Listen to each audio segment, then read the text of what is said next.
The next few days passed quietly, but the air between Sam and Marjorie seemed charged with an unspoken tension. It was subtle at first, just a glance that lasted a moment too long, or a smile that seemed to carry more weight than it ever had before. Sam found himself thinking about her more often than he cared to admit. He couldn't quite explain it, but something had shifted since the day he helped her in the garden. Noah was busy with work, so Sam continued to visit Marjorie. She insisted that her ankle was healing and that she didn't need help anymore, but Sam could tell that she still appreciated the company. Her usual grace had been replaced with a quieter version of herself, more open, more vulnerable. Each time he arrived at her house, there was a sense of anticipation that lingered in the air. Marjorie was no longer the stoic woman who had always kept her emotions hidden. Instead, she seemed more willing to talk about her past, about the challenges she had faced as a single mother. Their conversations became deeper, filled with moments of shared understanding. One evening, as they sat on the porch sipping iced tea, Marjorie let out a sigh and looked out at the garden, her eyes distant.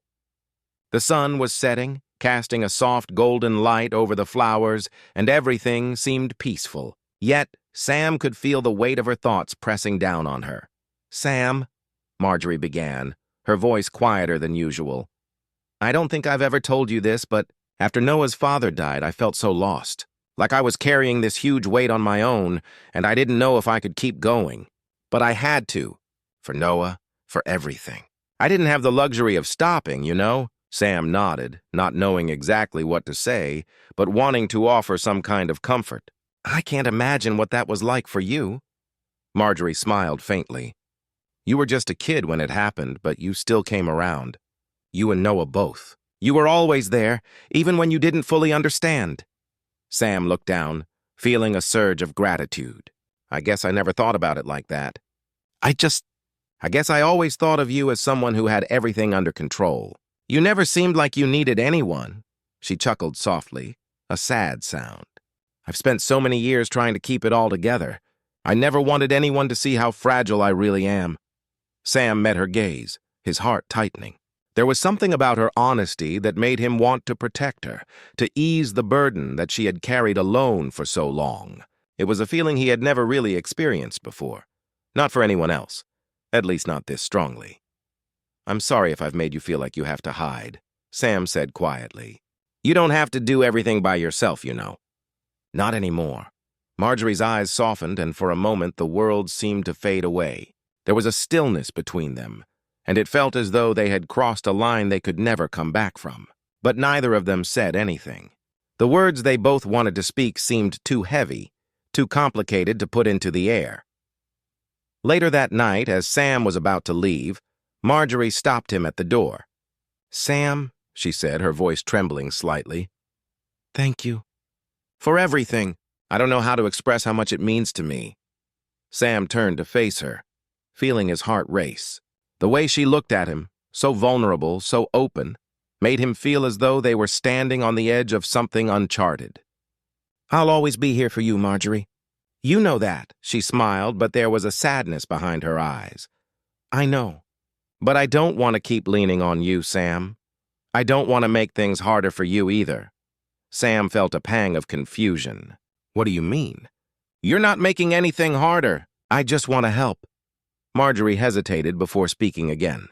"It's just, things are changing, and I don't know if it's right. I don't know if it's fair to you." The weight of her words hit Sam hard. There was something she wasn't saying. Something more than just her sprained ankle or the years of silence. Sam realized that Marjorie, despite the way she had always carried herself, was afraid of letting go of her past. She was afraid of the changes that might come with opening herself up to someone else. The following week, Noah came back from his trip early, and the dynamic in the house shifted again. Sam found himself more aware of his actions, more conscious of the way he interacted with Marjorie. He couldn't help it. The moments they had shared felt too significant to ignore. But he knew that he had to keep a distance, at least for Noah's sake. One afternoon, as Sam helped Marjorie with some light chores around the house, Noah walked into the kitchen, his eyes darting back and forth between them. He noticed the tension between them, The way Sam and Marjorie seemed to share a quiet understanding that wasn't there before.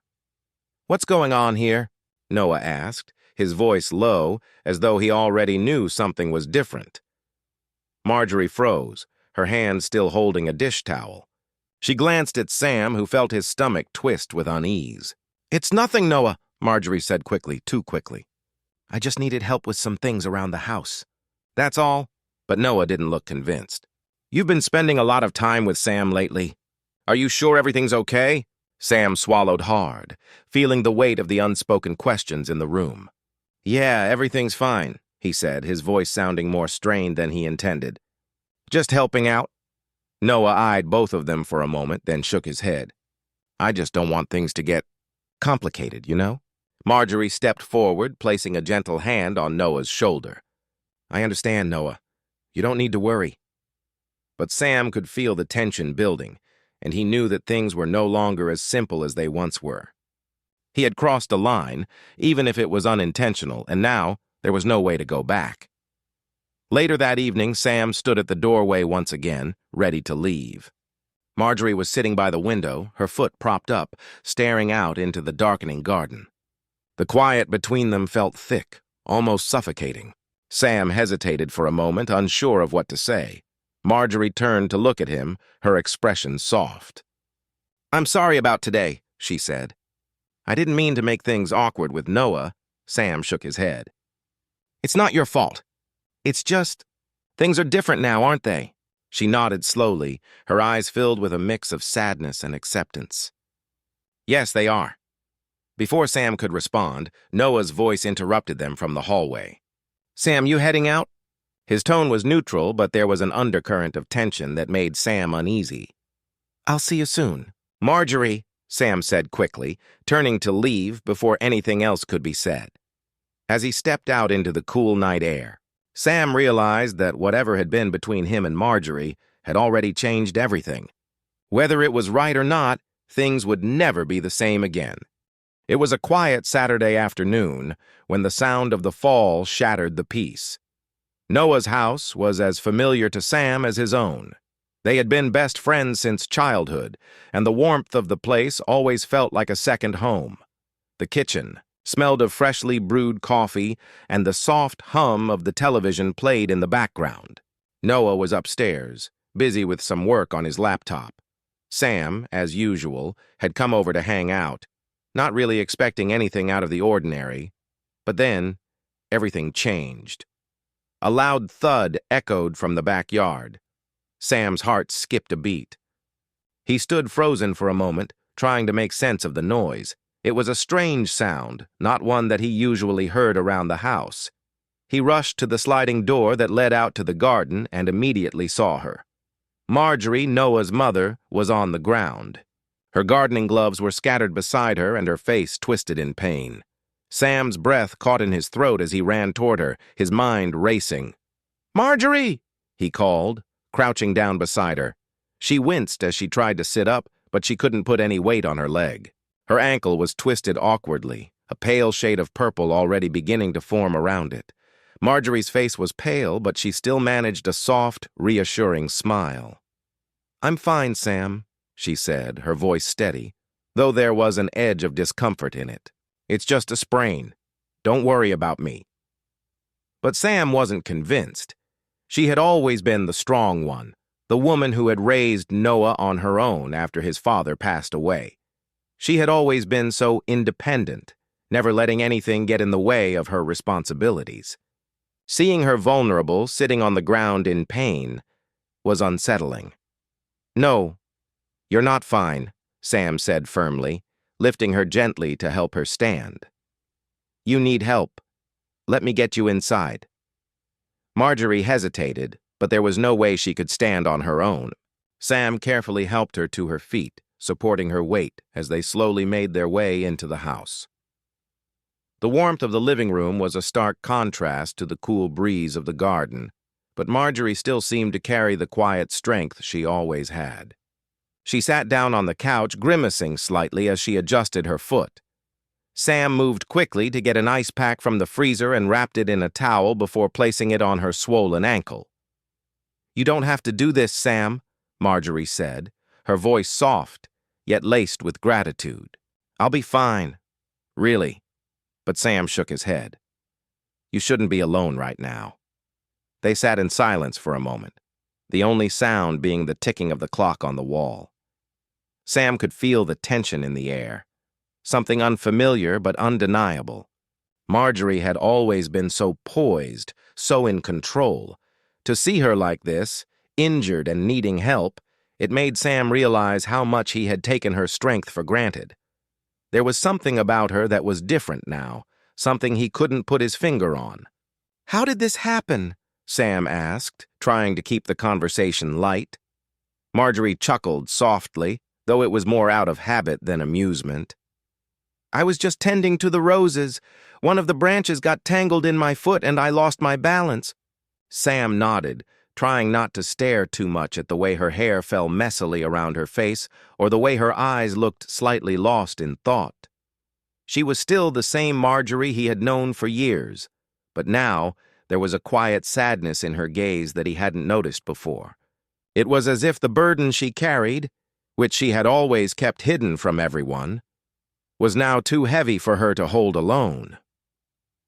"You don't need to do everything by yourself," Sam said, almost without thinking. The words felt strange as soon as they left his mouth. He had never really spoken to her like that before. But in that moment, as he saw the quiet exhaustion in her eyes, he wanted to help her more than he ever had before. Marjorie met his gaze, her eyes softening. "It's just habits, you know. When you've been doing something for so long, it becomes hard to let anyone else take over." She paused, looking down at her injured ankle. "I've always had to be strong, for Noah, for everyone else." Sam felt a pang in his chest. He had always admired Marjorie, respected her. She was the epitome of grace and strength, and she had raised Noah on her own without ever complaining. He could never imagine how much she had gone through, how much she had silently carried for years. "I think you've been strong enough for a long time," Sam said quietly. "Maybe it's time for you to let someone else take care of you." The words hung in the air for a moment, and for a fleeting second, Sam thought he saw a flicker of something tender, perhaps a little vulnerable, in Marjorie's expression. But before either of them could say anything more, the sound of footsteps on the stairs interrupted them. Noah appeared in the doorway, his expression shifting from confusion to concern as he saw his mother sitting on the couch with her foot elevated. He immediately rushed over to her, asking what had happened. "Just a little accident in the garden," Marjorie explained, trying to brush it off as nothing. "I'll be fine." But Noah wasn't convinced. He gently moved the ice pack and checked her ankle, his brow furrowed in worry. "It looks pretty bad, Mom. Maybe we should go to the doctor." Marjorie shook her head. "I'll be fine. It's just a sprain. I don't need to make a big deal out of it." Noah didn't look convinced, but he didn't argue. Sam stayed out of the conversation, feeling oddly out of place, as if he were an intruder in their small family dynamic. It was moments like this that made him realize how much he cared about Marjorie and how little he understood what to do with those feelings. As the afternoon went on, Sam helped Marjorie to the kitchen to make her some tea, while Noah worked on his laptop in the other room. The atmosphere had shifted, though it wasn't obvious to anyone but Sam. He found himself stealing glances at Marjorie, at the way she moved, at the way she spoke. There was something different about her now, something that wasn't just about the injury. It was as if, for the first time, she was allowing herself to need someone. That night, as Sam was about to leave, he stood by the door, his hand resting on the handle. Marjorie stood nearby, her foot now propped up on a cushion, a book in her lap. She looked up at him, her smile warm but tinged with something that Sam couldn't quite read. "Thank you, Sam," she said softly. "For helping today?" Sam nodded, feeling a strange tightness in his chest.